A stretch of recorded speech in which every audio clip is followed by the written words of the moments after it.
Pemirsa, fakta baru terkait pembunuhan berencana terhadap pegawai di Sub Makassar, Najamuddin Sewang terus terungkap.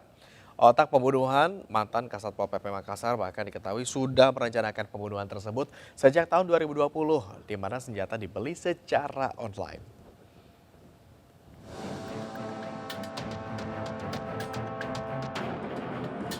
Otak pembunuhan terhadap Najamuddin Sewang, MIA, ternyata telah merencanakan pembunuhan sejak tahun 2020 lalu. Ia memendam kebencian terhadap korban karena menyukai wanita yang juga merupakan pujaan hatinya. Sebelum pembunuhan ini, upaya mencelakakan korban bahkan pernah dilakukannya dengan mengirim santet dan menyewa jasa dukun. Namun upaya tersebut tidak membuahkan hasil.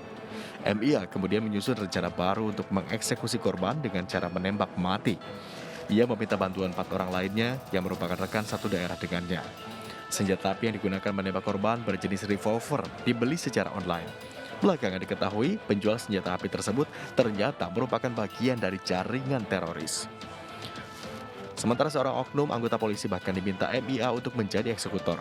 Lalu pada tanggal 3 April, eksekusi pembunuhan ini pun dijalankan dan berjalan sesuai rencana. Yang bersangkutan eksekutor ini adalah satu daerah dengan otak pelaku. Karena merasa ikut sakit hati ketika si otak pelaku ini disakiti oleh si korban, ya disakiti perasaannya, dia merasa ikut sakit hati juga sehingga mau melakukan hal tersebut. Ya, asmara memang kerap kali menjadi motif tindak kejahatan. Di Surabaya, Jawa Timur, kasus pembunuhan mahasiswa Universitas Brawijaya Malang juga mulai menemui titik terang.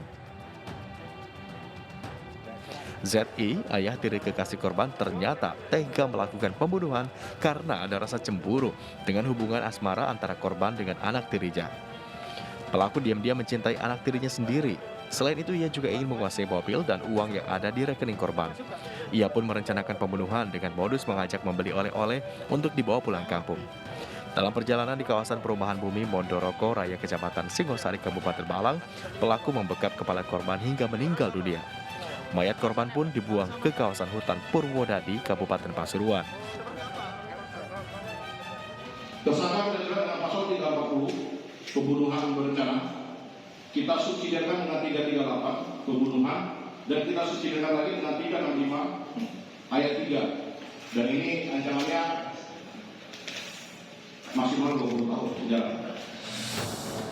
Seperti diketahui sebelumnya, mahasiswa Fakultas Kedokteran Brawijaya Malang Bagus Prasetya Lazuardi ditemukan tewas dengan kondisi membusuk di salah satu pekarangan kosong di Dusun Kerajaan, Desa Purwodadi, Kabupaten Pasuruan. Korban ditemukan warga yang kemudian dilaporkan ke polisi. Dari Makassar, Sulawesi Selatan dan Surabaya, Jawa Timur, Tim Liputan Anjus melaporkan.